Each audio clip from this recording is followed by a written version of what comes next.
slide. If a girl rejects you by text or in person, do not give her the satisfaction of a negative reaction.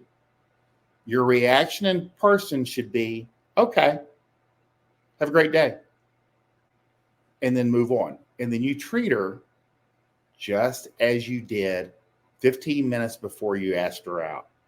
It's just another girl. You're going to have another girl coming down the pipe in the next 15 minutes. Another bus is going to be arriving in 10 minutes.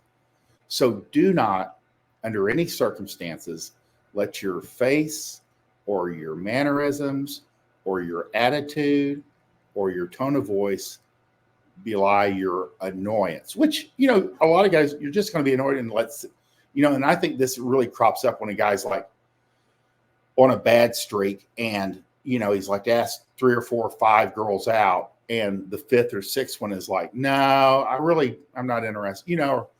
I got to wash my hamster. And he's like, oh, okay, that's fucking great. He's mentally running this through his head, but it's still coming out of his mouth. Again, it should be neutral. If it's online or by text, roger that. 10-4, okay. Just something, a throwaway line, and then just leave it alone. Don't ever contact her again. If she's interested, she'll contact with you.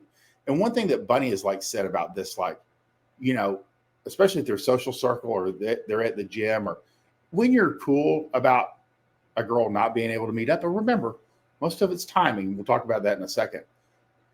They will tend to do 2 things. They'll go, well, one, that's not what I expected. And 2, maybe I made a mistake.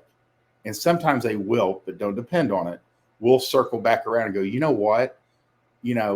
Thursday, I think I can do that. So when you play it cool and you do not react in a negative manner, everything is working in your favor. You haven't given anything away. If anything, you're working in your favor. Again, it gives her a good impression of you.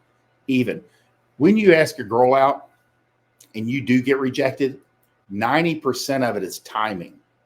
You don't have any concept of what she has going on in the background of her. And when I say by concept, I mean how many dicks she's currently riding at that moment. It could be 1 or it could be 10. It's always 1. Always assume she's fucking somebody. But she's got 1. And he's finally starting to get serious. She's not going to jeopardize that going out with you an unknown quantity. So a lot of asking girls out, and a lot of times they rejected you, it's simply a matter of timing.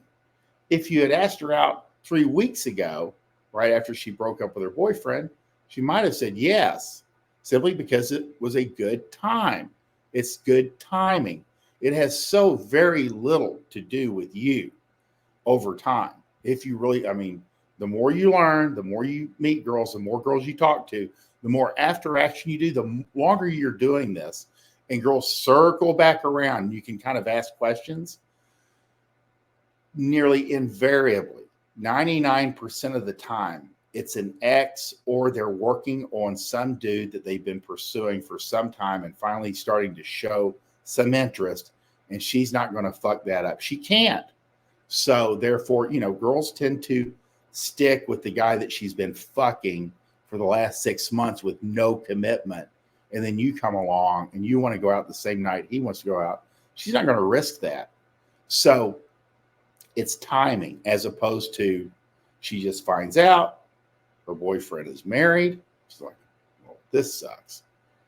And that happened last week. And you ask her out today. She's like, you know what? I'll do it. I'll go out.